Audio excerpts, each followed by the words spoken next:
ouvintes e ouvintes do podcast do lado esquerdo do muro, Conexão Israel, estamos de volta mais uma semana, eu, Marcos Gorenstein e João Miragaia. Fala, João. Fala, Marquinhos, beleza? Na boa, episódio 159, quinta-feira, 10h21 da noite. A semana passada eu errei o dia 3 de novembro, é isso aí, estamos gravando agora o nosso podcast. Vamos começar então com o nosso pedido de desculpas por conta da nossa live aí no dia da eleição aqui em Israel, que foi na terça-feira, 2 dias atrás.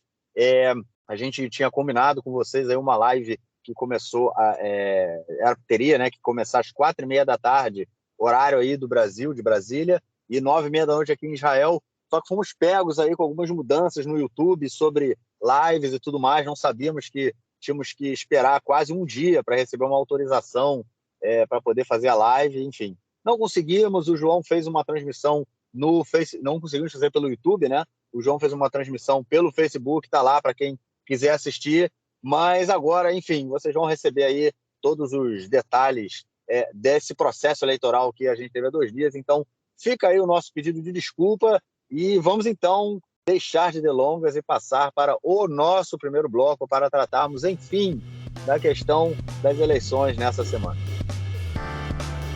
É isso aí, cara ouvinte, né? Depois de 3 anos, a gente teve o quinto processo eleitoral, né, em 3 anos. Ficou desde o primeiro lá, né, em 1919, começou toda a discussão da saída do governo Benjamin Netanyahu e da criação de um governo de oposição que não tivesse o Bibi, né, por conta principalmente de ele estar aí enrolado em 3 processos criminais, né, está sendo processado e é réu, né, em 3 processos aí de corrupção e tudo mais. Queriam formar um governo sem o Bibi. Por isso a gente passou por vários processos eleitorais, porque nem o bloco anti-Bibi, nem o bloco pró-Bibi, né, o bloco do Bibi, conseguia chegar a uma maioria de 60 deputados. Isso porque a gente tem os partidos de eleitorado majoritariamente árabe que nem sempre entravam em coalizões, né? Então isso permitia com que os blocos não atingissem, né, uma maioria. E aí a gente teve vários processos eleitorais, até que há um ano atrás, um novo governo, um pouquinho mais de um ano, né, um novo governo foi formado sem o Bibi, né, um governo aí da oposição, que teve inicialmente o Naftali Bennett como primeiro-ministro e depois o Yair Lapid como primeiro-ministro. E agora a gente teve mais um processo eleitoral, o quinto processo eleitoral em 3 anos, e, enfim, teremos um novo governo. Na verdade, um velho novo governo, porque quem vai conseguir montar novamente o governo e será, possivelmente, será, né, o próximo primeiro-ministro de Israel, é Benjamin Netanyahu. Voltamos aí a uma era Bibi, voltamos a um governo de um ex-primeiro-ministro que está sendo aí condenado na justiça.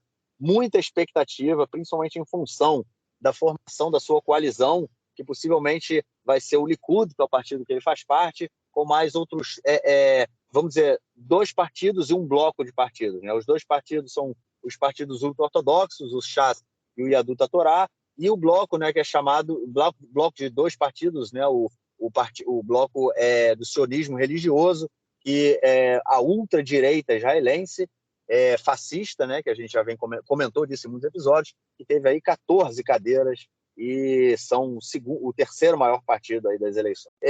Enfim, vamos passar alguns dados. Vou passar, João, alguns dados aqui das urnas, né, antes da gente entrar especificamente aí nas análises. Vamos lá, a gente está com até agora, a gente já estava quase no finalzinho já da apuração, lembrando que a apuração aqui, a votação, né, ela não é eletrônica, é no papelzinho. A gente tem um modo bem peculiar de fazer as eleições, né? A gente não tem que escrever nada, a gente chega atrás como é que chama? Um cartão, né, para as pessoas não verem a gente, tem uma bandeja com o nome de todas as letras que representam todos os partidos que estão concorrendo às eleições. A gente escolhe o papelzinho que representa, né, o nosso partido, e esse papelzinho vai dentro do envelope e o envelope dentro da urna. E é assim que é o sistema de votação. Então a gente teve aí a contagem de todos esses votos. Até agora, enfim, não está com todos os votos já contabilizados aqui. A gente tem o Likud com 32 mandatos, né, 32 cadeiras, o Yesh Atid com 24 cadeiras, o sionismo religioso com 14 cadeiras, a Mahané Mamlarti, né, que era o campo republicano, né, foi assim que a gente traduziu, do Benny Gantz, com 12 cadeiras, o Shas, né, que é o partido religioso sefaradi, com 11 cadeiras, o Yadut Torá, que é o partido ultra-religioso Ashkenazi, com 7 cadeiras, o Israel Beiteinu, né, do Avigdor Lieberman, com 6 cadeiras, o RAM, né, o partido árabe do deputado Mansur Abbas, com 5 cadeiras, o bloco de partido, né, o Hadash Ta'al, que é o Partido Comunista e o Partido Árabe Ta'al, com 5 cadeiras, e o Partido Trabalhista, o Partido Avodá, o partido do Ben Gurion, que formou o país, que criou o país, teve aí míseras 4 cadeiras, o mínimo necessário para passar a cláusula de barreira. O partido Meretz, da esquerda sionista, não conseguiu passar a cláusula de barreira, que é de 3,25%. O Meretz teve 3,16%, ou seja, ficou 0,09% abaixo da cláusula de barreira e não conseguiu, não estará representado aí no próximo parlamento. Junto a isso, o partido Balad, que é um partido nacionalista árabe, né, que fazia parte aí da antiga lista unificada, né, que unia os 4 partidos árabes.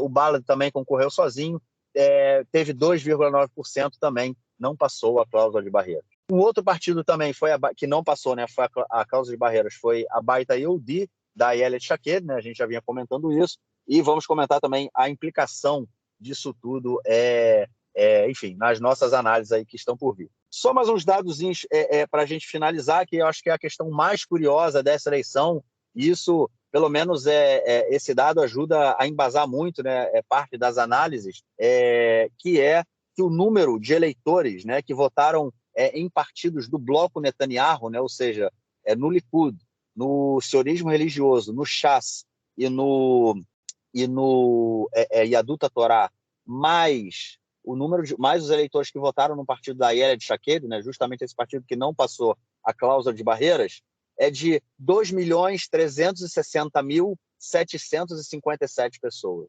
ok?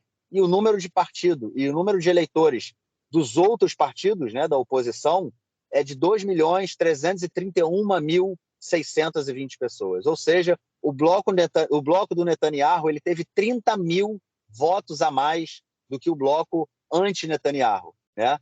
Sem contar, e nesse cálculo não está contado os votos aí dos partidos pequenos, né? Aqueles partidos que têm, sei lá, 500 votos, 1.000 votos, que nem conta, mas no total chegaram aí a 71 mil votos, ok? Mas, enfim, o bloco Netanyahu e o bloco anti-Netanyahu, eles têm uma diferença de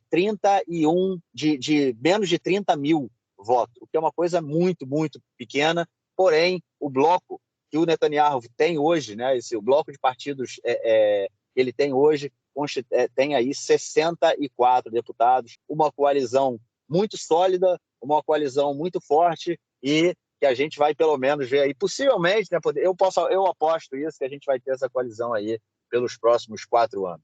João, deu uma introdução aí, nem um pouco breve, mas enfim, eu acho que bastante coisa, bastantes dados aí, dos dados importantes que a gente tem nessa eleição.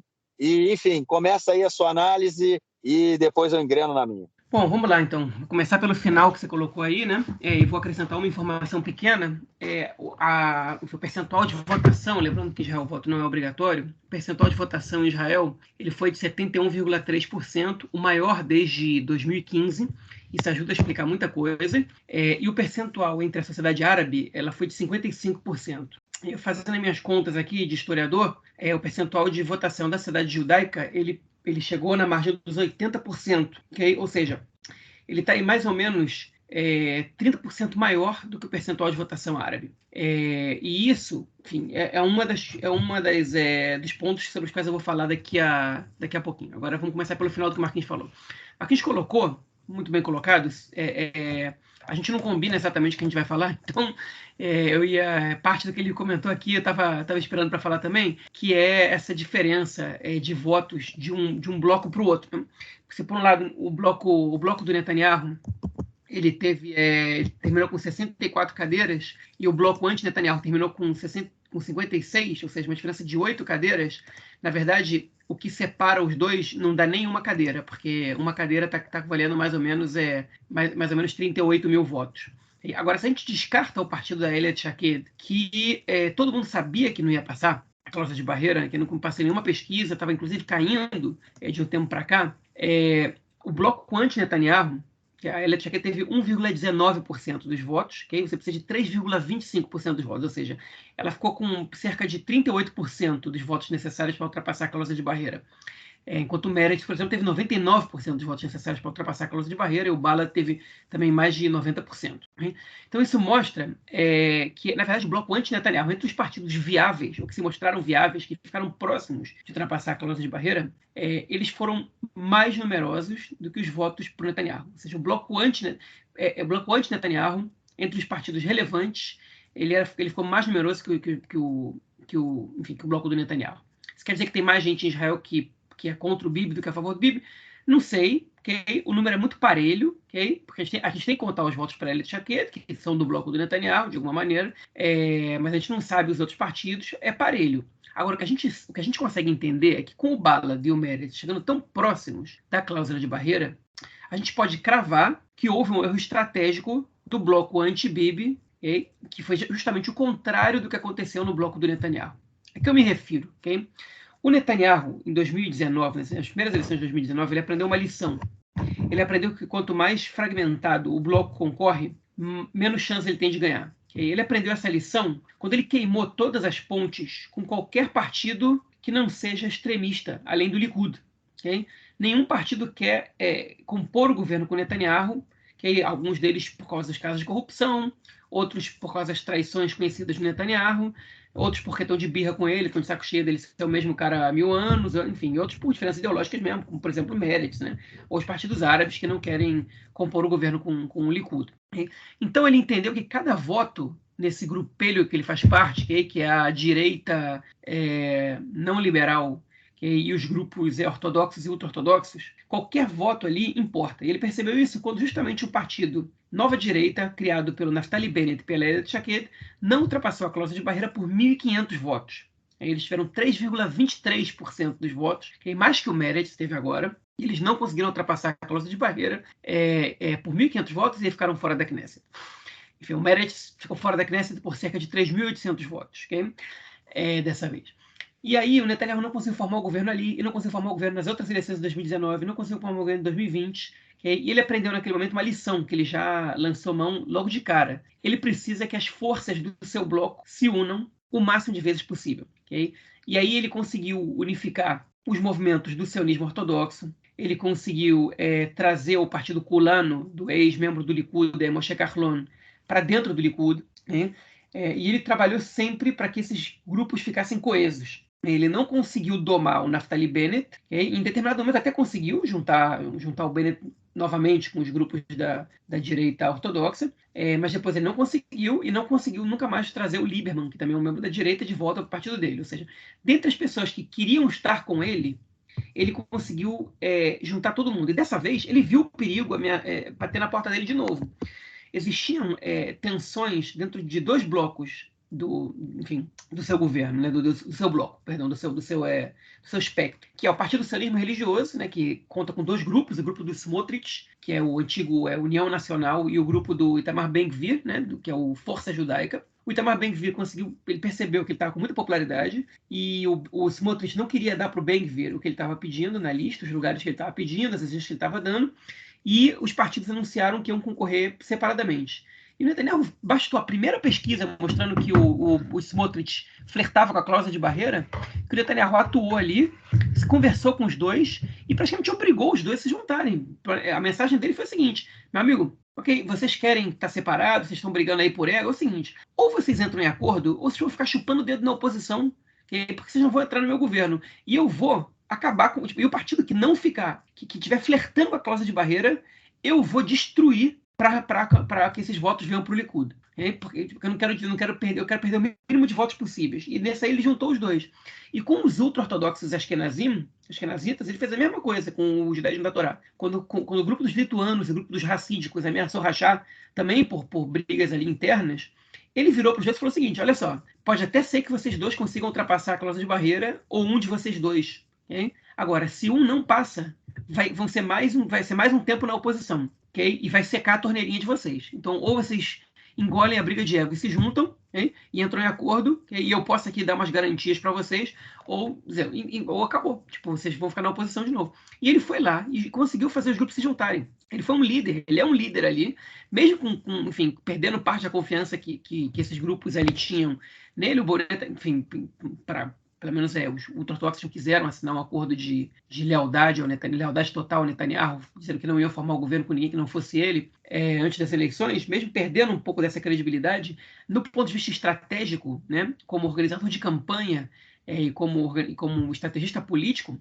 o Netanyahu é o manda-chuva do bloco dele e ele sabe o que ele está fazendo. Ele não desperdiçou nenhum voto, okay? Porque os votos da Ayelet Shaked, primeiro que ele desidratou ela o máximo possível. A Ayelet Shaked começou aí nas pesquisas com 2,5% dos votos e no final já estava com 1,5, 1,6 e terminou com 1,20. Okay? Ou seja, ele conseguiu fazer com que rabinos do partido da Ayelet Shaked declarassem que vão votar em outros partidos e pedissem votos em outros partidos. E, basicamente, o que sobrou de voto na Ayelet Shaked, o que alguns analistas acreditam, a gente vai saber isso depois, quando a gente vê de onde vieram esses votos, são eleitores possíveis que não eram do bloco do Bibi, que queriam votar num partido sionista religioso, okay?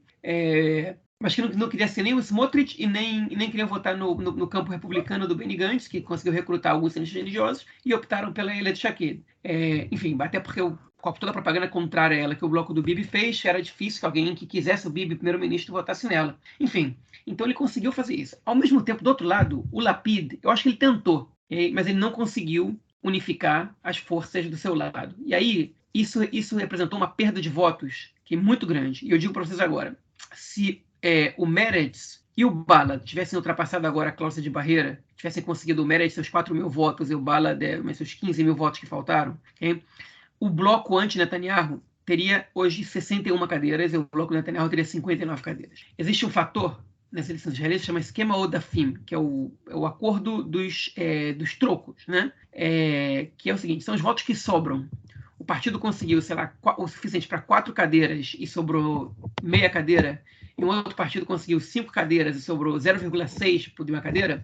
Esses partidos assinam um acordo, um partido pode assinar com o outro, entre todos os partidos que ultrapassam a cláusula de barreira, e esses votos que sobram vão para o maior partido desses dois, e ele pode ganhar uma cadeira a mais. Para ter uma noção, o Hadash-Tal terminou com 5 cadeiras e teve 178 mil votos. O Partido Trabalhista terminou com 4 cadeiras e teve 175 mil votos. Se o Meretz ultrapassasse a cláusula de barreira, muito provavelmente o Partido Trabalhista chegaria às 5 cadeiras, porque um pouquinho mais de votos daria para eles o que o Hadash-Tal teve. Okay?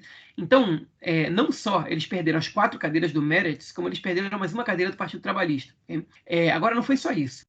Se o Lapid tivesse conseguido convencer a Merav Michaeli a se juntar com o Meretz, porque o Meretz queria se juntar com o Partido Trabalhista, eles tinham medo de não passar a cláusula de barreira, mas a Merav Michaeli, líder do Partido Trabalhista, não quis. Se ele tivesse conseguido convencer esses dois partidos a se juntarem, o Meretz não teria assinado com o Partido Trabalhista o acordo de troco, né, o acordo de votos, porque os dois já iam estar concorrendo em conjunto. Okay? E eles podiam assinar esse acordo com o Yesh Atid. E aí, o campo republicano, que é o partido do Gantz, que assinou com o Yesh Atid, poderia ter assinado com o Israel Nossa Casa, do Lieberman, que não assinou com ninguém no final das contas. Então se desperdiçou cadeiras aí também, desperdiçou votos aí também, prováveis cadeiras. Okay? Além disso, os partidos árabes ficaram com uma birra tão grande um com o outro que nenhum assinou com nenhum. Okay? O Hadash-Tal e o Uram juntos podiam ter conseguido mais uma cadeira, okay, para o Uram, mas eles não assinaram porque o líder do Hadash está brigado com o Mansur Abbas do Uram, e agora que eles vão estar na oposição, uma chance de se reconciliarem, nem com o Bala deles assinaram, enfim, ficou uma briga danada. E a fragmentação dos partidos árabes também foi um ponto fundamental aí. E aí é o seguinte, o Lapid, ele tem responsabilidade nisso? Ele tem, mas eu não acho que a maior responsabilidade é dele. Porque o Lapid tentou juntar o Meretz com o Partido Trabalhista. Ele tentou muito, e a Merav Michaeli foi irredutível. A Zahava Galon queria, o Meretz queria, e a Merav Michaeli foi irredutível. Ela não quis, ela continuou com a fantasia dela de que o Partido Trabalhista vai voltar a ser o partido que vai controlar o país, e que ela um dia vai ser candidata a primeira-ministra, e ela terminou com 4 cadeiras, que é o mínimo que um partido pode conseguir. E foi uma postura egocêntrica nem egocêntrica, né? Uma postura individualista e egoísta do Partido Trabalhista, sem entender que o bloco era mais importante do que o partido em si. Além do que ela está viajando na maionese, né? Ela não entendeu ainda o momento histórico do país, que não existe mais espaço para dois partidos que ocupam o mesmo lugar no campo político, dois partidos de centro-esquerda, e de centro-esquerda sionistas, né? Se você olha as listas dos dois partidos e vê as propostas, você mal vê a diferença entre um candidato e outro. Tem mais diferença, às vezes, entre dois candidatos do Meretz do que entre um candidato do Meretz e um candidato do Partido Trabalhista. Enfim, e esses partidos deviam ter se juntado, não só uma junção técnica para concorrer a eleições e depois que se comportam separadamente. Eles deviam ter se juntado para ser um partido só, ok? E há algum tempo já. E eles não perceberam isso porque eles estão ainda, enfim, alcoolizados, inebriados pelo relativo, né, e esse, entre muitas aspas, sucesso na eleição anterior, porque os dois conseguiram aumentar suas bancadas, okay? Mas foi uma situação totalmente à parte, porque o pessoal estava tão preocupado e a campanha foi tão bem feita para salvarem todos os partidos do bloco, okay? Que nenhum voto foi desperdiçado naquele momento, apesar de que os partidos não se juntaram. Dessa vez a campanha não foi tão bem feita, okay? Por causa dessas rixas políticas muito mais que ideológicas entre esses partidos, pelo fato do Lapid não ter a credibilidade nem a habilidade política do Netanyahu, okay? E esses partidos não se juntaram, mas eu acho que a responsabilidade da Merav Michaeli é maior ainda.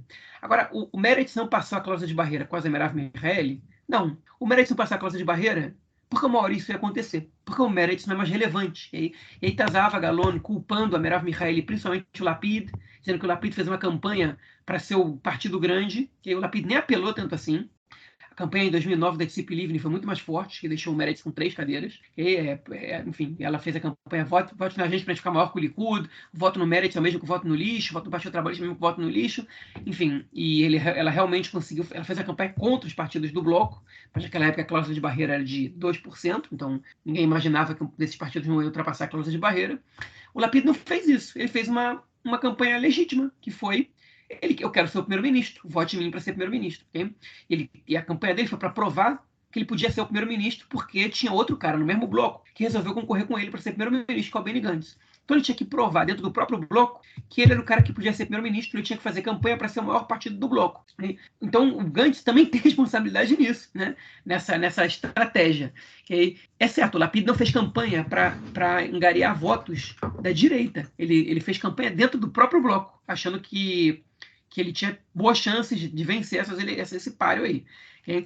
Enfim, então todo mundo aí tem culpa. Agora o Meretz não pode responsabilizar os outros pela derrota. Estrategicamente, podia ter evitado. Okay? O Lapid podia ter pedido voto para o Meretz, como ele fez da última vez e não fez agora. Podia ter levantado e falado, se está em dúvida entre votar o Yesh Atid e Meretz, vota no Meretz. Ele não fez isso. As pesquisas também não ajudaram o Meretz, não ajudaram porque as pesquisas apontavam o Meretz estável com 5 cadeiras, okay? Quando na verdade a melhor coisa que podia acontecer para o Meretz era que na última pesquisa o Meretz não passasse a cláusula de barreira, que aí vinha a campanha, salvem a gente, salvem o bloco, e aí o Meretz, enfim, as pessoas iam deixar de votar no Meretz para votar no Yesh Atid, ou gente que nem é identificado com o Meretz ia votar no Meretz só para salvar o bloco. Okay? Mas a culpa é do Meretz, como a culpa é do Partido Trabalhista. Okay? São partidos que não existem mais sozinhos. Okay? Porque não existe espaço entre os eleitores israelenses para dois partidos com as mesmas características, okay? Sociais liberais, de esquerda liberal. Não existe espaço para isso. Okay? Agora, existe um eleitorado que vota pouco e que poderia votar mais, que é o eleitorado árabe, okay? Que desequilibraria as eleições se votasse em um partido que não existe ainda, okay? Que poderia estar propondo algo que os partidos não estão propondo. Okay? Os árabes não deixam de votar só por causa dos partidos, do fato dos partidos não proporem exatamente o que eles querem. Eles deixam de votar por várias razões.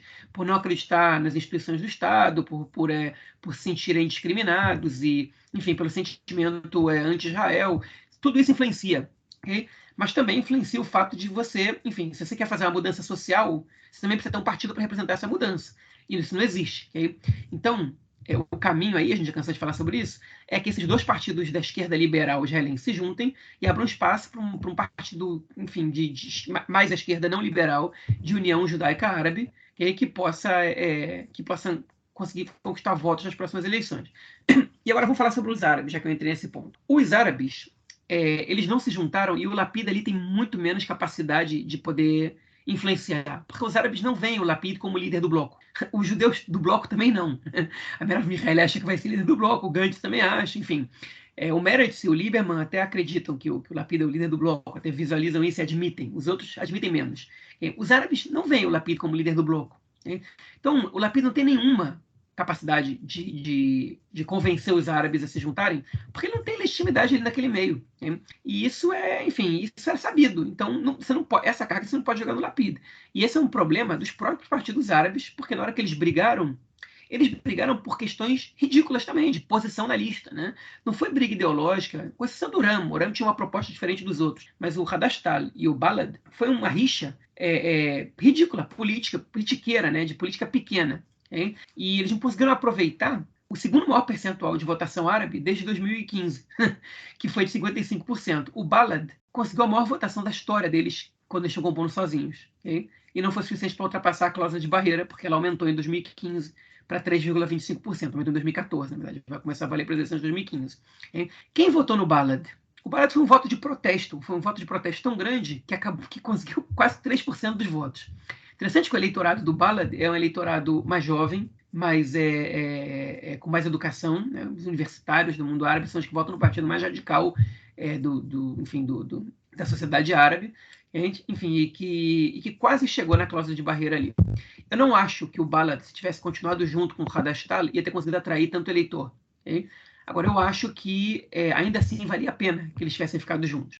Enfim, agora isso não explica sozinho por que o Netanyahu ganhou. Okay? Eu vou falar sobre a campanha do Netanyahu também, depois que o Marquinhos falar um pouquinho, para vocês descansarem um pouco de escutar minha voz. Boa, excelente análise. Cara, eu concordo com muita coisa que você falou, coisa que eu também queria colocar. Eu acho que essa questão aí, né? Vamos começar por toda essa questão da esquerda, dessa reclamação da Merav Michaeli, da Zehava Galon e tudo mais. Eu acho completamente descabido, né? Esse tipo de reclamação e tudo mais. Eu acho que a esquerda, ou o bloco não Netanyahu, né? Ele já perdeu. A perda dessa eleição, na minha opinião, né? A volta do Netanyahu era mais ou menos uma questão de tempo, justamente por conta de toda essa divisão dentro do bloco. A gente tem também muita coisa para entender sobre a questão dos generais. Né? A gente teve aí o partido do Benny Gantz com o Guidon Sar, né? O Benny Gantz, o ex-Ramatkal, o ex-chefe do Estado-Maior do Exército, com o Guidon Sar, né? Que foi o cara que saiu do Likud, primeiro ele tentou bater de frente com o Netanyahu numa primária do Likud, tomou um vareio, acho que foi 70-30, mais ou menos isso, tomou uma varapada, saiu do Likud, formou seu próprio partido, também com a intenção aí de ser primeiro-ministro. Né? Para essas eleições agora, se juntou com o Benny Gantz e também veio para o partido Benny Gantz o Gadi Eisenkot, que acabou de sair do cargo de chefe do Estado-Maior do Exército. E nesse partido também ainda tinha um outro chefe do Estado-Maior, né? O Bogi Ya'alon, que foi um dos primeiros ali que começou se juntou com o Benny Gantz, acho que foi na primeira ou segunda eleição, né, em 19 ou 20. Agora não me lembro direito. Nas três. O Bogi Ya'alon e o Gabi Ashkenazi. Já, né? Já em 19, e o Gabi Ashkenazi. Isso, ainda tem isso. Eram 4, né? Quer dizer, ou seja, dentro nesses 3 anos, né, a gente teve 4 chefes de Estado-Maior circulando dentro do mesmo partido, e um partido que não conseguiu decolar. Né? Um partido que teve 11 cadeiras, se eu não me engano, agora, um número pífio, e eu acho que diz muito isso também sobre a questão dos militares na política israelense. Né? Se a gente teve, durante um período, vários chefes do Estado-Maior que se tornaram primeiro-ministro, isso mudou. Né? Eu acho que isso... A gente teve o Rabin, a gente teve o Shimon Peres, né? Não, o Shimon Peres não foi chefe do Estado-Maior, mas a gente teve o Rabin, a gente teve o Ariel Sharon, a gente teve o Ariel Sharon também não foi chefe do Estado-Maior. Ele foi general, mas não foi. Ele foi general, é verdade. O Barak e o Rabin foram os 2 primeiros ministros que foram chefes do Estado-Maior, mas ministro da Defesa aí tem muitos. Sim, mas então a gente tem essa influência aí dos generais de uma forma geral, né? Eu acho que quando eu falei chefe do Estado-Maior, eu queria falar general, né? A influência dos generais, dos militares na política israelense está diminuindo absurdamente, né? O que é uma coisa também muito interessante. Eu acho que essa eleição mostra muito isso para a gente. Eu acho que se algum partido tentar voltar a fazer política baseado na sua estrela do generalato, não vai mais funcionar. Eu acho que mudou esse perfil aqui na sociedade, isso não vai mais dar certo. Eu acho também, né, um fracasso muito grande desse bloco, por conta também, principalmente, da dificuldade de você conseguir enxergar uma diferença entre os partidos. Né? Eu não consigo ver diferença entre o partido do Lapid e o partido do Gantz, por exemplo. Esses dois partidos aí. Não tem, você não consegue entender ali uma diferença entre eles, uma coisa muito clara que justifique que não concorram juntos, né? A não ser aquela disputa por ego e todo mundo querendo ser o primeiro-ministro. E aí a gente chega na questão da esquerda, né? Da Zeava Galone, não da Zeava, do Avodá, né? Do Partido Mérito do Partido Avodá, que é uma novela que já vem se arrastando aí há anos, né? Eu acho que a esquerda já perdeu o seu espaço na sociedade israelense. Eu comentei isso já em podcasts há muitos anos, né? Na verdade, está 3 anos no ar, então eu posso dizer aí que há anos. A esquerda israelense sionista já perdeu o seu espaço há muito tempo, né? Não é à toa que desde as eleições de 2015, né, que teve a união do Buzz Herzog, né, que é o atual presidente, com a Tzipi Livni, que foi a última eleição 2015. Isso, foi a última eleição que o Partido Avodá, o Partido Trabalhista, conseguiu um suporte grande de votos, né? Conseguiu ter um apoio grande ali e bater de frente. Depois disso foi só derrocada e mostrou que depois disso foi o crescimento do Yair Lapid, né? Foi aquela virada. E foi a derrocada da esquerda sionista, né? Que perdeu completamente seu espaço na sociedade. É realmente uma viagem total da Merav Michaeli achar que ela vai trazer o Avodá de novo para o centro político, porque o Avodá não faz parte mais do centro político, perdeu muito das suas características do Avodá do Rabin, né, que ela tanto fala. A política do partido não é a mesma, né? O que o partido defende não é mais a mesma coisa.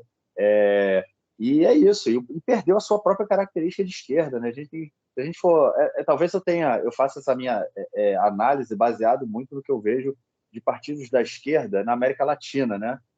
Que sempre foi uma relação de um trabalho de base, um trabalho com as classes trabalhadoras, né? Com os operários, de uma forma geral, com os trabalhadores de uma forma geral, né?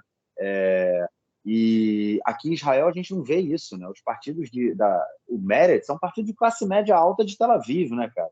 O Meretz não tem eleitores na periferia, o Meretz não tem militância forte na periferia, que é onde um partido de esquerda tem que estar, né? Pedindo mudança, pedindo democracia, pedindo transformação social, né? E o Meretz não tem isso, o Partido Avodá não tem isso. Ou seja, a própria característica desses dois partidos, enquanto partidos de esquerda, já já se perderam há muito tempo. Isso faz com que eleitores desses partidos migrem para partidos mais fortes. Por que eles vão votar no Avodá, que tem um posicionamento político muito próximo vamos dizer, do Yair Lapid ou do Gantz, ou que se não diferencie muito? Eles vão votar num partido que seja mais forte, que tenha mais chance de chegar ao poder. Entendeu? Então, assim, a esquerda ela mostrou na seleção que ela acabou, a esquerda é sionista, tem que se refundar. Eu concordo com essa posição que você colocou, né, de você criar um bloco aí de uma centro-esquerda, que seja um partido sionista, e um bloco um bloco mais à esquerda, né, que seja um partido que possivelmente não vai ser sionista, porque para você criar um partido de União Árabe-Judaica, você tem que rediscutir a questão do sionismo. Não é uma questão tão simples, então você vai ter que rediscutir. É óbvio que tem setor, a maioria, né, da sociedade israelense não vai aceitar fazer essa discussão. Então, para você ter um partido que une, né, que una essas duas populações, ele vai ter que ser um partido que rediscuta a questão do sionismo. E também uma coisa muito importante, assim, a esquerda, de uma forma geral, tem que entender que se não vai haver transformação nesse país sem que haja uma participação, vamos dizer, uma democratização do sistema político e social israelense. A não participação dos árabes dentro dos governos ou de uma parte mais extensa da sociedade árabe se sentir representada dentro de Israel, isso é um problema da democracia, do que se chama de democracia, né? Que eu questiono, os ouvintes sabem que eu questiono muito isso. Mas, enfim, isso é problemático, isso não está correto. Entendeu? Então, assim, é fundamental, se a gente quer alguma mudança nesse país, é fundamental que judeus e árabes trabalhem juntos. Não tem como fugir disso. E vai ser a única forma que o campo progressista, e aí não dá para chamar de esquerda, né? A gente sempre tem essa discussão, esse bloco que estava agora na situação, né? O governo não é um governo de esquerda, né? É um governo anti-Bibi. Então, esse campo progressista, vamos dizer assim, ele tem que entender que sem os partidos árabes, eles não vão conseguir derrotar o Netanyahu. E isso faz parte desses números, né, que a gente apresentou, que eu apresentei lá no início do podcast que eu falei, quando a gente coloca que a diferença entre os dois campos é de 30 mil votos, né, isso contando com os votos da população árabe, né, contando com os votos que os partidos árabes tiveram, aí, tendo ou não passado a cláusula de barreira, né, dois passaram e um não, contando com esses votos. Ou seja, não é possível fazer uma mudança, tirar esse governo da extrema-direita, né, que a gente vai comentar agora, da direção do país, sem que a população árabe de Israel, que vive aqui em Israel, a população de origem palestina que vive em Israel, ela seja parte do processo político, seja parte do processo de transformação. E isso é muito difícil do bloco sionista entender, né? O bloco sionista tem muita dificuldade para entender essa participação e também tem, enfim, isso vai tornar impossível qualquer mudança. E, enfim, era mais ou menos isso que eu queria colocar. Eu acho que não dá... A esquerda, antes de querer culpar os outros, tem que fazer realmente uma resbon nefesh, né? Colocar a mão na cabeça. Já passou o Yom Kippur, mas, enfim, é sempre tempo de colocar a mão na cabeça e falar, meus amigos, vamos começar do zero, vamos construir alguma coisa nova que agregue na sociedade, que a gente traga novas pessoas, novas lideranças, novas práticas políticas e buscando a transformação, porque, enfim, né, do jeito que está, ficou claro aí para todo mundo que não dá para continuar. É isso, João, entra aí agora na análise da direita, cara. Pois é, então vamos lá. A gente comentou muito sobre o que aconteceu com o bloco que perdeu, agora eu quero comentar com vocês que eu vou juntar duas coisas agora. Eu vou comentar, enfim, como o Netanyahu conseguiu ganhar, além da estratégia dele de juntar os blocos, porque teve mais coisa aí no meio do caminho, e o que a gente pode esperar desse novo governo, ok? Porque a gente já tem alguns indicativos aí de algumas coisas, enfim, a gente tem que falar sobre isso também. Primeiro de tudo, eu errei na minha previsão feio, né? Eu achei que o Benny Gantz ia desidratar e que os votos dele iam passar para o Avodá e para o Meretz. Enfim, os votos para o Avodá e para o Meretz não vieram, porque as últimas pesquisas, vou dar o Partido Trabalhista no caso, porque as últimas pesquisas deram para eles um número de cadeiras razoável, então esses votos não vieram. Agora, o Benny Gantz não desidratou. Enfim, o fato é que mostra que ele consegue atrair ainda uma quantidade de eleitores que confiam nele, que acreditam nele, bastante fiel, hein? Porque depois de todos os erros que ele cometeu, quando entrou no governo com o Netanyahu, ele saiu com 8 cadeiras e agora ele conseguiu se manter estável como candidato a primeiro-ministro, né? Que se sustentou até o final, se bancou até o final dessa maneira e conseguiu suas 12 cadeiras ali. Uma coisa ajudou o Benny Gantz, né? Que foi o fato de que o partido sionismo religioso fez uma campanha dizendo o seguinte: a gente precisa ter mais votos que o Gantz para o Netanyahu preferir a gente do que o Gantz na hora que ele for formar o governo. E aí os eleitores do Gantz entenderam que, na pior das hipóteses, eles podem salvar Israel de um governo com o sionismo religioso, dos ultra-radicais, né, dos racistas, etc. Então, isso também pode ter ajudado, mas a gente não sei até que ponto essa campanha contrária ajudou. Agora, o que ajudou? O jornalista Raviv Drucker fez uma reportagem alguns dias antes das eleições mostrando a estratégia do Likud para diminuir a votação no setor árabe. Hein? O que aconteceu? O Likud e os partidos da direita, ao mesmo tempo que eles fizeram uma campanha deslegitimizando os partidos árabes, hein? Eles não queriam acender a raiva, né? Eles não queriam despertar, enfim, uma consciência de grupo, uma consciência talvez étnica, cultural, social entre os árabes, né? Até nacional, no caso, para que eles fossem votar contra o Likud. Então, ao mesmo tempo, eles tiveram que ser muito cuidadosos. Então, eles fizeram uma campanha, agora não cabe descrever, foi uma reportagem muito interessante que mostrava como eles atuavam em algumas prefeituras e como é que eles, enfim, trabalhavam em rodas públicas de debate, etc., para que os árabes não fossem votar. Você não pode fazer uma campanha anti-população árabe, você pode fazer uma campanha contrária aos partidos árabes, né? E toda vez que um judeu fala para os árabes, vocês têm que votar, vocês têm que votar, vocês têm que votar, isso gera um efeito contrário, porque os árabes são desconfiados em relação aos judeus em Israel, né? E então o Lapid também não podia insistir muito, vocês têm que votar, vocês têm que votar. Quem tem que fazer essa campanha são os próprios partidos árabes, que não estão gozando de muita credibilidade justamente por causa das brigas internas que eles estão tendo. Mas não foi só isso. Acabou que os partidos árabes votaram um pouco mais do que a média, ok? E só não conseguiram derrubar a maioria do Bibi porque o Ballard ficou ali próximo da cláusula de barreira, o Ballard e o Meredith, e não passaram.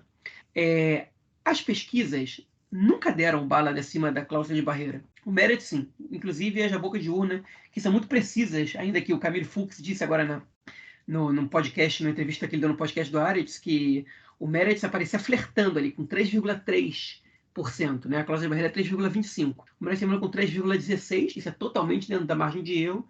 Tem que dar uma desculpa ali enfim, tem que dar um crédito ali para eles. Os caras acertaram, né? Você apontar um partido com 3,3, ele ter 3,16, enfim, é acertar dentro da margem de erro. Acertar bastante bem até.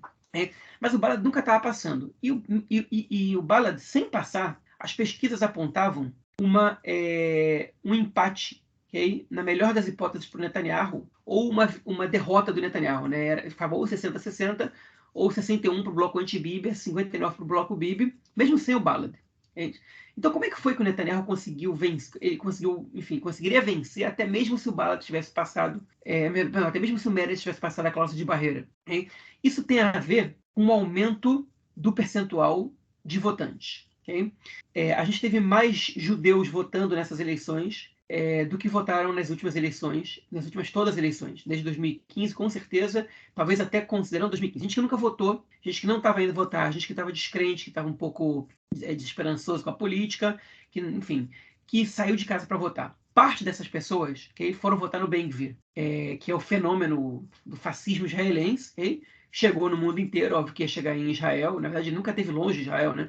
O discurso racista aqui, anti-árabe, ele sempre esteve presente, seja ele religioso ou laico, né? O Lieberman de hoje, ele não faz esse discurso anti-árabe como ele fazia até 2015, mas o Lieberman era o terror, né? Contra a população árabe. O Lieberman era racista, tinha propostas de leis muito parecidas com a do Ben-Gvir e do Smotrich, enfim, não é muito diferente. A diferença do Lieberman para o Ben-Gvir é que o Lieberman ele ficou muito mais no discurso do que na prática. O Lieberman, como ministro, como deputado, agora eu falei igual o José Serra, naquela vírgula que o podcast Medo Delírio em Brasília faz sempre. Enfim, enquanto ministro, enquanto deputado, o Lieberman ele nunca foi tão radical quanto o discurso dele. E ele nunca, de fato, além da incitação, que já é uma coisa muito ruim, mas além da incitação, ele nunca, na prática, ele realmente prejudicou a minoria árabe de uma maneira diferente do que qualquer outro partido tenha feito, praticamente, em Israel. O Ben-Gvir, não. Ele tem um histórico anterior ao período que ele foi deputado, okay? Enfim, de ataque, enfim, de ataques. Né? O Ben-Gvir foi culpado, já foi condenado por incitação ao terror. Foram mais de 15 processos abertos contra ele, né, de envolvimento com grupos de terrorismo judaico, etc. E, ele é um cara perigoso, com a pasta aberta dentro do serviço secreto contra ele, né? Eles sabem quem é ele ali muito bem, eu vou chegar nesse ponto daqui a pouquinho.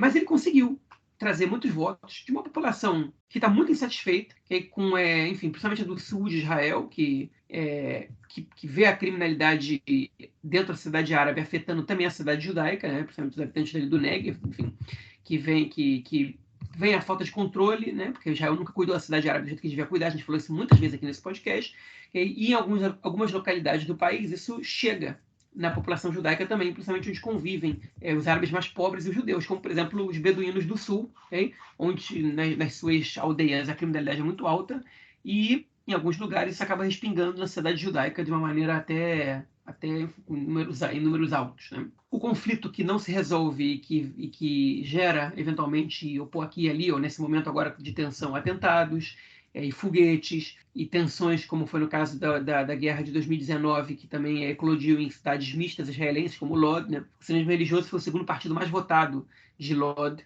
e o terceiro foi o Ballad, né, para vocês terem uma noção. O primeiro foi o Likud. Então, os partidos mais radicais, tanto do lado árabe quanto do lado judaico, foram o segundo e o terceiro mais votados nessa cidade, que está um barril de pólvora. Né? Enfim, então esse é um fator que trouxe votos novos. Agora, a campanha que todo o bloco do Netanyahu fez, foi uma campanha que gera muito mais votos, e essa foi a percepção, do que a campanha anterior. O que o Netanyahu estava alegando nas eleições anteriores? Perseguição da esquerda contra mim, querendo derrubar um líder forte da direita, a polícia, a justiça e a esquerda e as elites que estão contra mim, etc, etc, etc. E isso não convence ninguém mais do que as pessoas que já iam votar na direita do mesmo jeito. O Bibi ele voltou ao discurso dele, que deu certo em 2015, que foi o que fez ele ganhar as eleições de 2015, contrariando as pesquisas que naquele momento davam para ele a derrota, que fez ele ganhar as eleições de 96, hein? Que fez ele, enfim, ganhar, de alguma maneira, derrotar a esquerda, no ponto de vista da retórica. Outras derrotas ele ganhou mesmo na política, mas na retórica, que é o discurso anti-árabe. Que é o discurso, enfim, o que no caso que ele fez foi através da deslegitimização dos partidos árabes, ele gerou medo na população, é o que ele é especialista, e isso faz com que pessoas que não votam normalmente vão votar. Esse governo que colocou dentro do governo apoiadores de terrorismo, né, se referindo ao partido do Ram, que é irresponsável, que fez um acordo irresponsável com o Líbano, que vai dar força para o Hezbollah, que não consegue lidar com o Irã do jeito que tem que lidar, e etc, etc. Mas principalmente do lado dos apoiadores de terrorismo, que é o partido que se referindo ao Ram, ou que vai governar com base em votos da lista unificada, que são os outros partidos árabes, incluindo o Balad, que é um partido que é contra a existência do Estado de Israel, e etc, etc, etc. E isso traz votos, a gente viu. Né? A gente viu aí. Então, a campanha do Netanyahu foi muito eficiente, okay? Nesse sentido. Ele conseguiu, na verdade, isso é uma estratégia dele de bastante tempo, no momento que ele cooptou os ultra-ortodoxos para o lado dele, porque os ultra-ortodoxos eles sempre foram com quem pagava mais, né? Com quem oferecia para eles mais. E o Netanyahu, ele conseguiu essa lealdade à população ultra-ortodoxa, percebendo que estava começando a ter uma tendência no meio ultra-ortodoxo de afastamento da esquerda, okay? Por duas razões. Primeiro, porque parte dos ultra-ortodoxos eles estão cada vez mais se identificando com o sionismo, ainda é uma minoria, mas é uma minoria cada vez maior. Okay? E não com qualquer sionismo, com sionismo mais ligado à direita, enfim, muito mais próxima do sionismo, do que é o sionismo religioso, é o que a gente chama de Hardalim, Haredim Leumim, né? Ortodoxos nacionalistas, okay? E que tem um cunho racista aí. As pesquisas, por exemplo, de Israel e Democracia, mostram que os ultra-ortodoxos são a parte da população que menos gostaria de ter um vizinho árabe, por exemplo. E isso, enfim, considerando que boa parte deles não está nem aí para existir o Estado de Israel ou não, né? Eles estão aqui porque, perto de Jerusalém, eles podem cumprir os mandamentos bíblicos, mas para o Estado soberano moderno do povo judeu, eles não estão nem aí, grande parte deles. Mas isso está se invertendo um pouquinho e o Netanyahu percebeu isso. E a outra foi a associação dos grupos de centro-esquerda com o Estado laico e com a separação entre religião e Estado, que colocou os ultra-ortodoxos do lado contrário no mapa político à esquerda. E é quase impossível você imaginar um governo comandado pela centro-esquerda hoje a participação dos ultra-ortodoxos. O Chaim Levinson disse no podcast Pro Haaretz, o jornalista Chaim Levinson, que era ultra-ortodoxo e virou secular, mas ele viveu até a juventude, até enfim, uns 20 e poucos anos dele como ultra-ortodoxo. Ele dizia que, na época de eleições, os ortodoxos gostavam quando iam os candidatos seculares no Kotel ou nas sinagogas e botavam tefilim, e botavam kippá e falavam como era importante a tradição para ganhar votos. Para eles era um sinal de honra, né? Olha só, ele está vindo aqui, está dando importância para a gente. Hoje o Yair Lapid, enfim, a Merav Michaeli tentam se aproximar de uma comunidade ortodoxa e eles são expulsos de lá, né? Eles são xingados. Enfim, na verdade, o público ortodoxo de Israel, principalmente a juventude, é disparada a população mais radical do país em todos os sentidos, não só na questão religiosa. E isso o Netanyahu percebeu, e o Netanyahu é um sujeito laico, okay? que parece que jejuou pela primeira vez na vida em Yom Kippur no ano passado, ou se não foi a primeira vez, foi uma das primeiras, né? Enfim, que nunca, que até pouco, ele é ateu, né? Pelo menos o que se diz, ele parou de falar sobre isso, mas ele se declarava ateu, mas ele tem um trânsito bom ali, porque os governos dele têm um compromisso, e a base eleitoral do Likud, que é o partido dele, tem um compromisso com a tradição que a esquerda não tem. E que não tem que ter mesmo, né? Assim, os valores da esquerda não se apegam à tradição, principalmente no que tem a ver com a influência da religião no Estado. E isso aí o Netanyahu sacou, e ele cooptou esse grupo pro lado dele, e ele conseguiu surfar nessa onda, e ele está colhendo os frutos até hoje, né? E é uma mudança demográfica que alterou o mapa político em Israel e que faz com que dentro da comunidade judaica em Israel, a direita seja a maioria. Você não vai ter uma maioria judaica de centro-esquerda, okay, nos próximos anos em Israel, se você não muda essa tendência, tanto essa tendência da taxa de natalidade da população ortodoxa, quanto a tendência de que parte da população israelense não vai mudar de lado, né? Então, a única maneira da centro-esquerda voltar para o poder é se juntar aos não-judeus, aos árabes, né? E aí o Amit Segal, que é um jornalista do Canal 12, ele disse isso, né? Que a única maneira ele escreveu um tweet hoje sobre isso. A única maneira do centro-esquerda chegar no poder é ou convencendo os membros da direita a votar, enfim, a votar neles, ou fazendo um governo com apoiadores do terrorismo ou antisionistas. Okay? E eu comentei no tweet dele, eu falei, mas a direita fez isso, né? A direita faz um governo com apoiadores de terrorismo, por exemplo, o Ben-Gvir, okay? Que foi condenado por isso, e antisionistas, porque parte relevante, muito importante do judaísmo da Torá, do partido, é antisionista. Então, se a direita faz isso, qual o problema da esquerda fazer isso? Né? Enfim, você não divide mais os lados. Mas essa é a questão. E agora o Netanyahu ganhou, ele vai voltar a ser primeiro-ministro, ele tem muito mérito nisso aí também, mas ele vai estar numa situação desconfortável agora. Por mais que ele diga, agora a gente vai ter um governo de direita, completamente de direita, só formado por partidos de direita, e etc, etc. Isso, na verdade, é uma situação muito desconfortável para o Netanyahu. O Netanyahu sempre formou governos com gente à esquerda e à direita dele, com partidos um pouco mais religiosos e um pouco mais laicos. E dessa vez, ele não vai ter ninguém à esquerda dele. Ele é o cara mais à esquerda desse governo.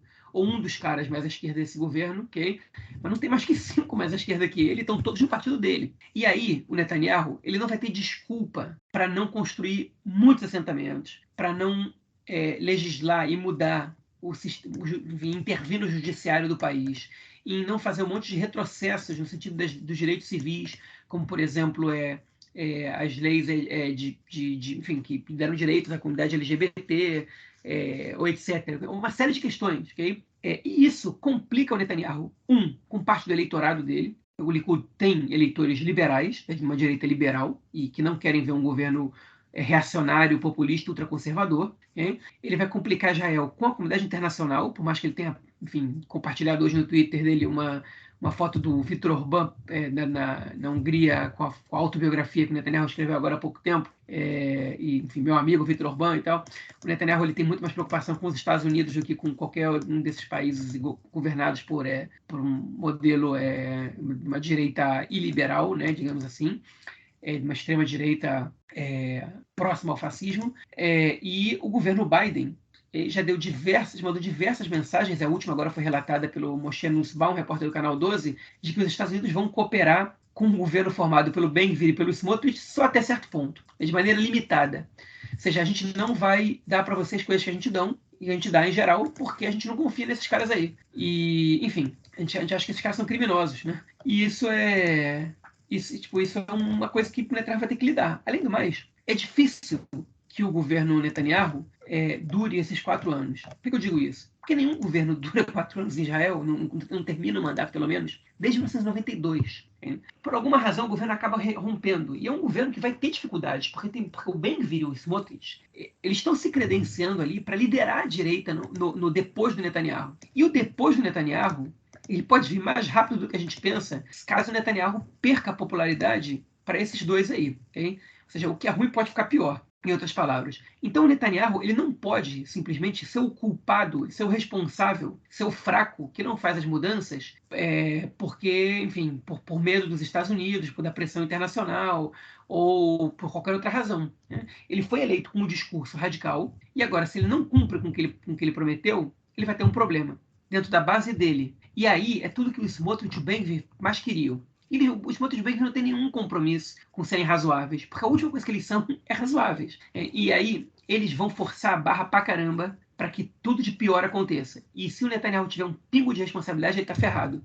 Okay? E se ele não tiver, ele vai ser governado pelo Ben-Gvir. O primeiro-ministro vai ser o Ben-Gvir, não vai ser o Netanyahu, porque tudo que ele mandar, tudo que ele quiser, o Netanyahu vai acabar fazendo. E não adianta ele mandar os cães de guarda dele do Likud para cima do Ben-Gvir, porque isso só vai ajudar o Ben-Gvir a crescer ainda mais nessas crises com o governo. Então, o que vai acontecer agora é que o Ben-Gvir e o Smotrich, eles estão com a faca e o queijo na mão, e o Netanyahu vai se ver numa situação muito, muito complicada. E ele não precisa levar nenhum partido mais moderado para o governo, e o Benny Gantz diz o seguinte: eu não vou entrar, eu vou ficar na oposição. E que era a esperança do Netanyahu, poder fazer um governo mais amplo e para ter alguém para jogar culpa para a base dele. Isso não vai acontecer. E agora eu quero ver, agora o circo vai pegar fogo. Na verdade, eu digo que eu quero ver, eu não quero ver nada, porque o que vai acontecer não vai ser bom. Mas a gente vai ter que ver o Netanyahu rebolando bastante aí. E aí, enfim, eu acho que a torcida do Netanyahu vai ser para acharem aí algum crime cometido pelo Ben-Gvir no passado, que afaste ele da política, ok? Enfim, e alguma coisa aí ele vai ter que dar um jeito. E eu acho que ele vai aproveitar essa situação para dizer o seguinte para a Suprema Corte do país: olha só, eu não vou fazer essas reformas que a minha base está exigindo e vocês dão um jeito aí de anular os processos contra mim. Okay? Vai ser a moeda de troca dele. Nesse ponto, eu acho que as mudanças não vão acontecer tanto assim, até porque quando o Miki Zohar, que é o membro do Likud, disse que a primeira lei que o partido vai aprovar vai ser a lei que tira da Suprema Corte o direito de considerar leis inconstitucionais, ou seja, eles não vão ter mais o poder de direito, não vão mais ter o direito de vetar leis que são inconstitucionais, que é justamente uma das principais tarefas da Suprema Corte. O Likud rapidamente foi lá e reagiu, dizendo que isso é uma opinião pessoal do Miki Zohar, não é do partido. Ou seja, eles estão jogando ainda com essa situação porque eles sabem que é perigoso você entrar nesse jogo aí, porque depois você não vai ter mais freio nenhum. E eu acho que existem alguns elementos no Likud que têm um mínimo de consciência, e um deles é o Netanyahu, que está fazendo de tudo para escapar do processo, mas no final das contas, na hora que ele escapar do processo, ele recupera a consciência. E vamos ver se não foi tarde demais, porque ele criou a serpente, hein? Ele deu asas para a cobra, e agora a cobra está voando e está indo para cima dele. Okay? E ele vai ter que rebolar para se livrar dela. Enfim, e para terminar, o que eu tenho para falar aqui, outro desafio que esse governo vai ter, né, que foi lembrado pelo Yossi Werther, que é um colunista do Haaretz. Eu estou citando muita gente aqui porque eu li muita coisa depois das eleições e eu quero compartilhar com vocês que não leem hebraico e que não entendem hebraico análises de pessoas que são bastante gabaritadas e que têm fontes muito boas que a gente não tem aqui. O Yossi Werther escreveu na coluna dele no Haaretz que o Smotrich e o Ben-Gvir no gabinete de segurança vão ser um desafio imenso para as forças de segurança e defesa de Israel. Porque os dois são pessoas que estão fichadas, como eu disse antes, pelo Shabak, que é o Serviço de Inteligência Interna, que é o Mossad interno de Israel, que atua dentro de Israel nos territórios também, né? Eles estão fichados pela inteligência militar, que aí são pessoas que já foram acusados, né? E no caso do Smotrich, o Ben-Gvir já foi até condenado por incitação ao terror, por envolvimento com grupos terroristas, e são pessoas que vão estar, com quase certeza, no Gabinete de Segurança Nacional. Okay? O Smotrich quer o Ministério da Segurança Pública, ou seja, ele quer ser o chefe da polícia do país.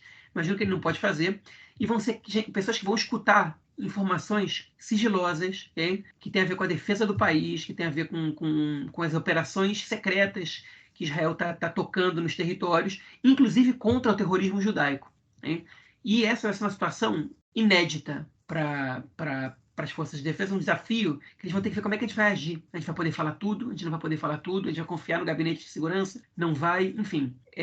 Olha, o que está para acontecer em Israel é inédito, é o governo mais de direita da história do país. E, enfim, a diferença do Lieberman para esses caras é que o Lieberman ele tinha um discurso fascista, mas ele não tinha crimes nas costas que nem esses caras, em especial o Ben-Gvir, e não tem um histórico de atuação, de sabotagem, de desrespeito às instituições, nem chegou ao ponto de, enfim, como Ben-Gvir jovem, né, de roubar o símbolo do Cadillac do Rabin e ameaçar, dizendo que mesmo que a gente chegou no carro do Rabin, a gente vai chegar até o Rabin, lembrando que ele fazia parte de grupos que incitavam pelo assassinato do Rabin. Né?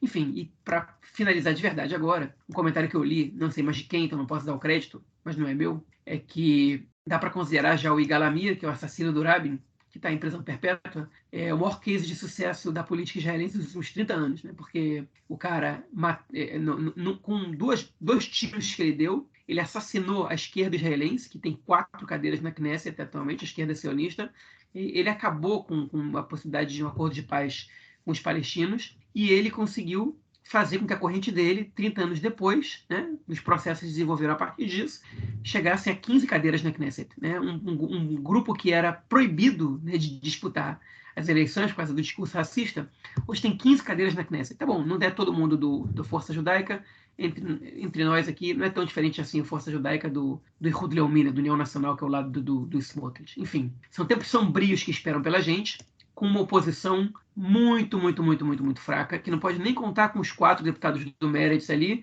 que são os poucos judeus, pelo menos, que estão com um olhar mais atento ao que acontece nos territórios. Né? São tempos muito sombrios aqui em Israel. É isso, acho que você foi bem compreensivo em toda essa análise aí também da questão da direita. Eu acho que tem muita coisa a a gente vai sentir muito rapidamente. Primeiro, né, a gente,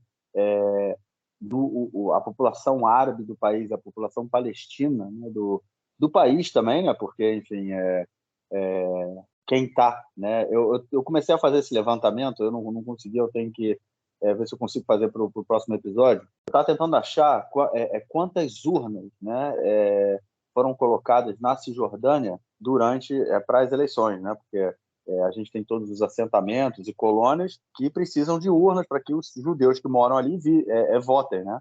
Aí só que porque é justamente essa curiosidade, né? Porque do Rio Jordão, né, até o Mar Mediterrâneo, a gente tem duas populações que são geridas por um mesmo governo, só que só uma delas tem direito a voto, e é basicamente isso que a gente vê aqui, viu, nessa eleição, né, mais uma vez. E essa população palestina que justamente não tem o direito a voto vai ser a que mais vai sofrer com o início aí desse novo governo. Na semana passada eu comentei, né, que saiu, eu vi um post, né, no Twitter de uma organização de militantes anti-ocupação, né, colocando o número de ataques, né, de atentados terroristas cometidos por judeus contra a população palestina, né, seja contra a propriedade ou contra os cidadãos mesmo. E nesses últimos dias saiu até uma reportagem, inclusive na revista 972, né, falando que em 2 semanas foram registrados 450 casos quase de ataques, né, feitos por colonos, né, contra a população palestina, e isso só vai piorar, né? Isso só tende a piorar se o exército até agora, ainda mais num governo, né, de oposição, né, do governo aí chamado de esquerda, o exército não fazia absolutamente nada e deixava o pau comer, deixando a população palestina extremamente à mercê dos colonos. Agora essa situação só tende a piorar, acho que é uma coisa que a gente vai ver aí muito rapidamente, inclusive. E eu acho que dentro da sociedade israelense, né, dentro de Israel, de uma forma geral, a gente vai ter também uma mudança muito... começar a ver mudanças na questão do sistema educacional, a gente vai começar a ver mudanças também, principalmente na relação do trato, né, da população LGBTQI+,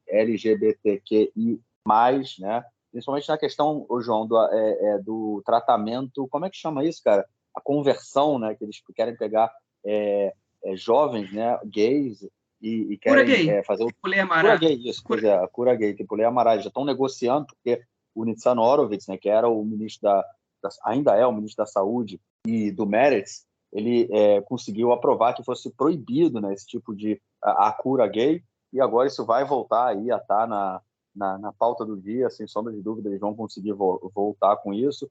Enfim, a gente vai ter, e sem sombra de dúvida, um aparelhamento muito maior, né, do grupo de colonos, da estrutura do Estado, né, e principalmente da estrutura que é necessária e é usada para manter a ocupação, né? Eu acho que a ocupação ela vai ser aprofundada no próximo período, mesmo que de forma cautelosa, para impedir aí, né, que tenha atritos com os Estados Unidos e com a Europa, principalmente, né, porque a Europa ela muitas vezes se coloca ainda mais mais à frente, né, mais como linha de frente das políticas israelenses do que os Estados Unidos, né? Eles são menos flexíveis com a ocupação do que os Estados Unidos, apesar de ter uma flexibilidade muito grande, na minha opinião, mas enfim, ainda assim são menos flexíveis. Então, acho que a gente tem aí realmente tempos muito estranhos, né, que virão aí, são 4 anos. Eu não sei se... Eu acho que esse governo tende a ficar os 4 anos, óbvio que é uma aposta, mas é muito estável. Eu acho que a direita, os fascistas, eles têm que puxar, eles têm que tensionar muito a corda com o Bibi para poder perder, para derrubar esse governo. Eu acho que tem que ser uma tensão muito... Eles têm que puxar muito. E aí eu acho que seria um erro estratégico deles, né? Porque se eles conseguem se enraizar na estrutura, daqui a 4 anos eles vão estar muito mais fortes, né? Enfim, vamos ver o que vem pela frente, o que eles vão fazer ou não. Sem sombra de dúvida, né? A participação deles, do Smotrich e do Ben-Gvir, né, no gabinete de segurança é uma coisa assim, surreal, né? Realmente. Lembrando que você falou muito do Ben-Gvir, né? O Smotrich, cara, na época da retirada de Gaza, ele foi preso também, né, com centenas de litros de gasolina que ele estava levando para Gaza, ou seja, era um cara também, não é gente boa não, né? E lembrando que ele foi também o cara que fez a Marcha das Bestas, né? Para se contrapor à marcha LGBT que aconteceu em Jerusalém, né? Foi a primeira que aconteceu em Jerusalém, a primeira ou a segunda, e aí ele foi lá, organizou uma marcha enfim. É isso que a gente vai ter aí no governo de Israel. Lembrando também, João, lembra que na época da Guerra de Gaza, né, da última, o diretor, como é que chama isso? O comandante-geral da polícia, ele falou que o Ben-Gvir era um terrorista e era o principal responsável, né, pela incitação que estava acontecendo aqui dentro de Israel, né, que gerou aí uma série de conflitos entre cidadãos árabes e cidadãos judeus. E agora, se o Ben-Gvir recebeu o Ministério da Segurança Pública, né, que é o que ele pediu, esse chefe aí da polícia deve ter que agora responder, né, ao terrorista, né, o cara que ele chamou de terrorista. Ele chamou de ser o responsável por tudo que estava acontecendo. Enfim, realmente dias bem complicados aí por vir. Eu acho que a gente vai ter que ser bem esperançoso. Só uma questão, cara, que eu esqueci de comentar lá no bloco que a gente falou da esquerda. No seu comentário você falou da questão da cláusula de barreira, né? Que a cláusula de barreira ela subiu em 2014 e teve influência na eleição de 2015, né? Essa foi quem propôs essa lei e, enfim, aprovou foi o Lieberman, né? Foi ele o responsável pelo aumento, né, da cláusula de barreiras, que chegou aí a 3,25, e tinha como principal objetivo tirar os partidos árabes da participação do parlamento, que era a época em que ele estava aí a full power, né, anti-árabe, né? Então ele ia o tempo todo ali atacando. Ele conseguiu aumentar a cláusula de barreiras, e foi aí que surgiu a lista unificada, né, Arishimari Amishutefet, que era a lista que compunha aí, que trazia, que juntava os 4 partidos árabes. O Hadash, né, que é o Partido Comunista, o Tal, o Ram e o Balad. Né? Essa lista foi se decompondo aí na penúltima eleição, né, que teve aí há um ano e pouco atrás. O Ram já não fez parte da lista, e agora, nessa eleição agora, a lista se desfacelou completamente, só o Tal e o Hadash que saíram juntos. Mas o que eu queria comentar é que o Lieberman, né, foi responsável por isso, por esse aumento, e durante agora esse momento que eles estavam no governo, nenhum deles, nem os partidos árabes, né, nem o Ram, nem mesmo o Meretz ou o Avodá, começaram uma campanha ou aprovaram a diminuição da cláusula de barreiras, né, que, na verdade, é uma atitude, vamos dizer assim, democrática, né? Então, na verdade, Marquinhos, bom que você tocou nesse ponto, vou só. Desculpa a intervenção. É porque o Yossi Werther comentou isso na coluna dele de hoje, no Aretz, que saiu hoje, que o Moshe Eraz e a Michal Rosin do Meretz procuraram Yair Lapid e falaram para isso quando o Bennett ainda era primeiro-ministro, quando o Lapid era vice-primeiro-ministro, mas era líder do bloco, e propuseram mudar a cláusula de barreira e que a lista unificada, que estava na oposição, ia votar a favor também, por caso de algum partido não votar, e que o próprio Lieberman está a favor de diminuir a cláusula de barreira. Eles procuraram o Lapid para isso e o Lapid não quis. Ele falou que um país sério ele tem que ter uma cláusula de barreira razoável e etc. E que não ia apoiar. Ele falou que isso também pode evitar que o Ben-Gvir se eleja na próxima vez. E o Mussi Eraz falou: você não está percebendo que quem está em perigo é a gente, não ele? O Ben-Gvir vai passar fácil. E o Lapid falou: isso não vai acontecer. Essa lei não foi adiante, né? E aí o Yossi Werther, ele veio com essa situação hoje, porque ele soube disso, pelo jeito essa informação chegou nele hoje, e ele foi até o Lapid, hoje, esses dias, né, para conferir se era verdade, o que o Lapid tinha a dizer sobre isso. E o Lapid confirmou que houve conversas informais sobre isso, mas que se a proposta fosse séria, o Moshe Eraz e a Michal Rosin tinham que ter marcado uma reunião com ele séria sobre isso e não falasse no corredor da Knesset durante 2, 3 minutos. Então, ele confirmou que existiu isso e que o próprio Lieberman era a favor de cancelar essa lei, mas não fez nada. Okay? E aí, enfim, essa lei não foi aprovada e o resultado é esse. O resultado seria diferente? Não sei, pode ser que o Meretz ficasse abaixo dos 2%, né? caso eles tivessem votado a lei anterior.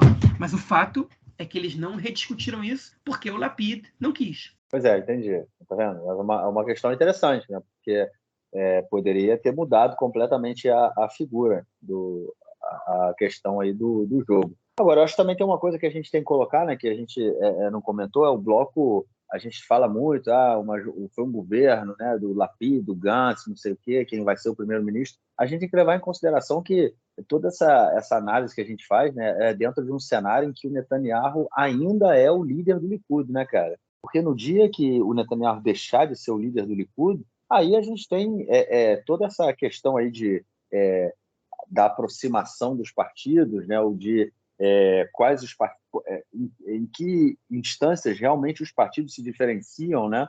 Qual é a diferença entre o Likud, o Yesh Atid e o campo republicano, né? No dia que o Netanyahu se deixar de ser o líder do Likud, isso tudo acaba, né?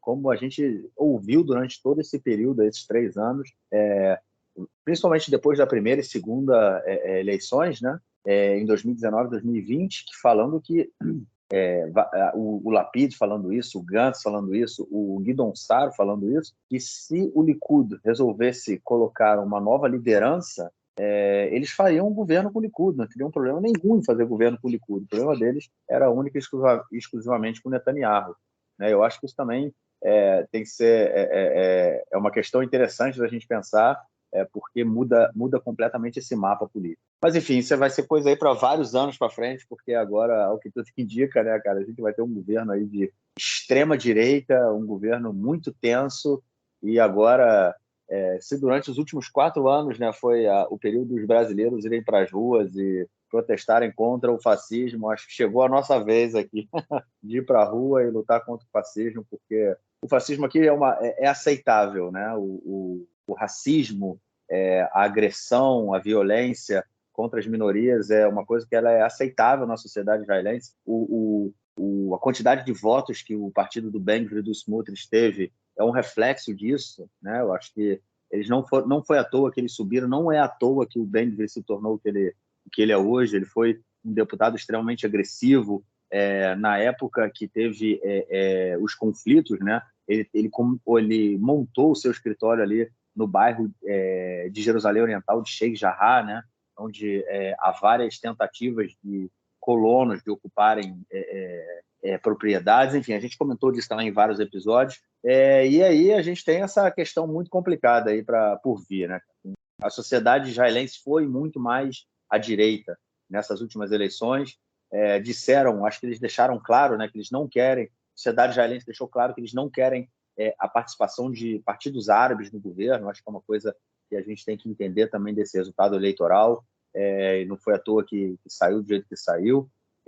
Mas é isso, a gente vê. Agora, João, tem uma pergunta, cara. A gente comentou disso em vários episódios, né, que a Suprema Corte ela tinha falado, tinha determinado, né, que o ministro da Segurança, no caso o Benny Gantz, ele tinha que destruir aquela yeshivá, né, de Homs, né, na região no norte da Cisjordânia. A gente comentou, enfim, era um assentamento ilegal que ele foi destruído. O único prédio que ficou em pé é uma yeshivá, né, uma escola rabínica, que não funciona, né, mas, enfim, está lá, e é uma disputa desde a década de 80, e recentemente a Suprema Corte falou que o Ministério da Segurança, né, teria que derrubar aquele prédio, porque ele foi construído em terras privadas palestinas. O Benny Gantz não fez nada não, João. O próximo ministro da Defesa vai fazer alguma coisa, cara? Não, ele não fez nada bom. Ele economizou dinheiro do Estado. Dá para dizer isso. Entendi. Porque o lugar, enfim, agora ele vai ser usado, e se ele destruir, você tem que gastar dinheiro para construir tudo de novo, porque você não tenha dúvidas que Roma vai ser legalizado em questão de meses. Com certeza. E vamos ver outros assentamentos brotando por aí. É isso. João, algo mais a falar sobre as eleições, ou vamos aí para o nosso próximo bloco? Nosso próximo bloco. É isso. Vamos então para o nosso próximo bloco para tratarmos de questões da política e do conflito nessa semana.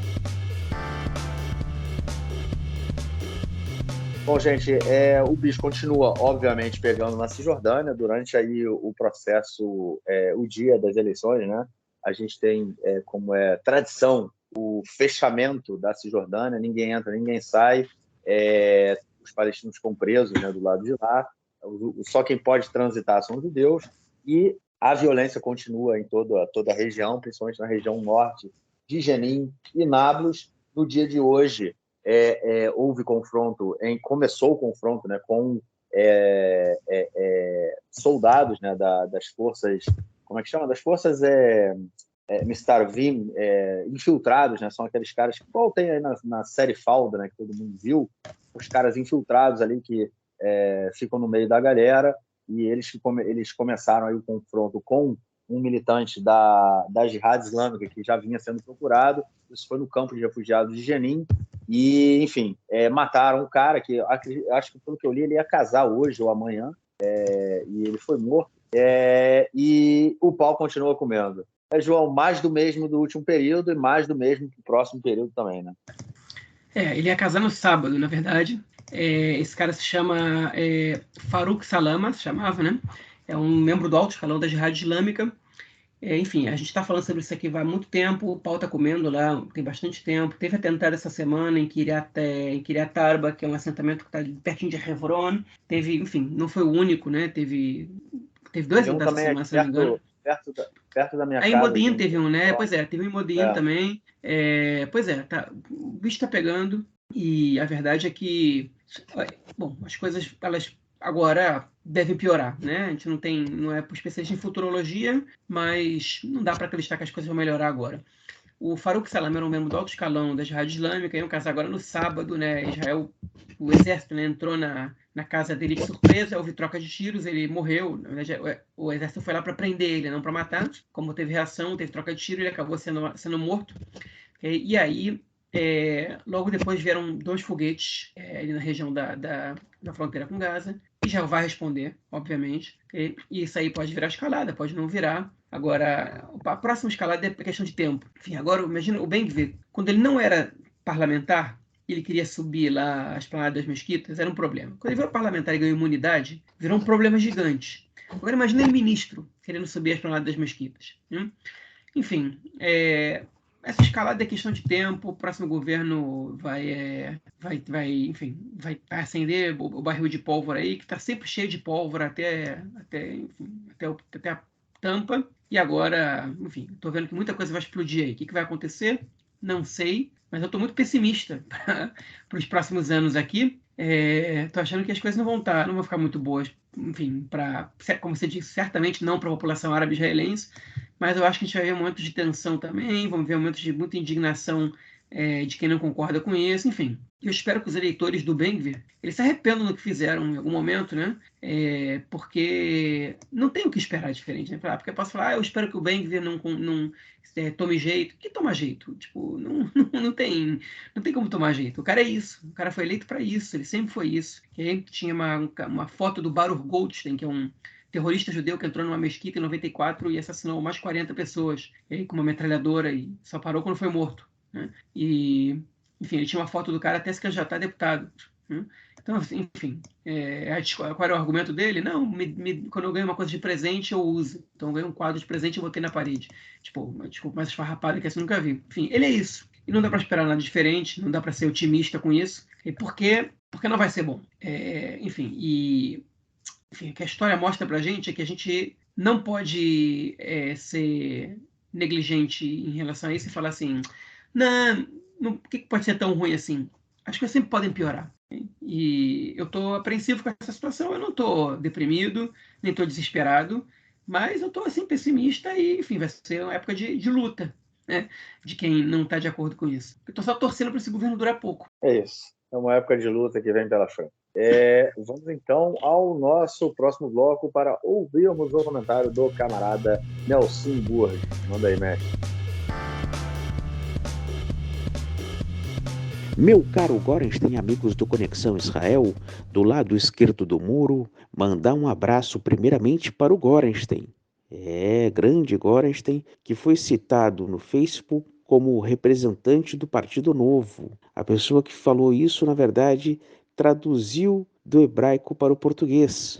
Em português sai Novo, mas em hebraico o partido dele, na verdade, se chama Hadash. E mandar um abraço também para o João, que fez um belo acompanhamento dos números das eleições. Está tudo nas redes sociais do Conexão Israel. Maccabi Haifa eliminado da Liga dos Campeões da Europa.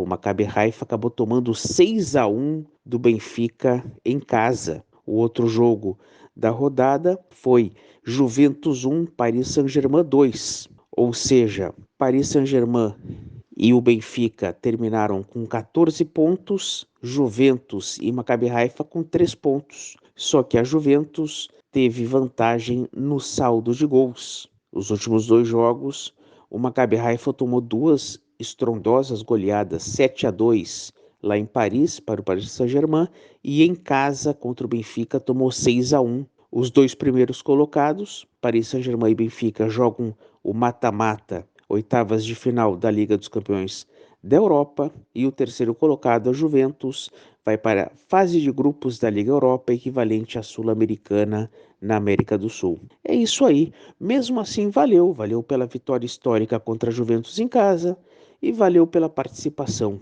É isso aí, um grande abraço. Leonardo, obrigadão pelo comentário e te esperamos na semana que vem. João, algo mais a declarar ou a gente fica por aqui, cara? Não, podemos ficar por aqui. O Maccabi Haifa não conseguiu se classificar para a Liga Europa, né? Foi goleado pelo Benfica em casa. A Nelson com certeza comentou isso. E aí, enfim, foi eliminado. Enfim, foi uma participação melhor do que a de 2009, ainda que tenha tomado 2 goleadas históricas. Mas foi melhor que a 2009, quando não fez nenhum gol e não fez nenhum ponto, se não me engano. Ou fez 1 ponto no último jogo, que empatou de 0-0 com as reservas do Lille, alguma coisa assim. Mas é isso. Pelo menos dessa vez conseguiu fazer 3 pontos. E alguns momentos interessantes. É isso aí. Pessoal, pela live, outra vez, desculpa aí para quem foi ver a gente. Não vai acontecer isso nas próximas eleições, não importa quando elas vão ser. A gente já vai Aqui estar mais 4 preparado. anos. Eu não acho que o governo vai durar 4 anos, mas não vai ter eleições no ano que vem, muito provavelmente. Então, enfim, é isso aí, pessoal. A gente se encontra na semana que vem. Um abraço para todo mundo. É isso. Valeu, rapaziada. Valeu, João. A gente se fala então e grava o nosso próximo episódio. Grande abraço.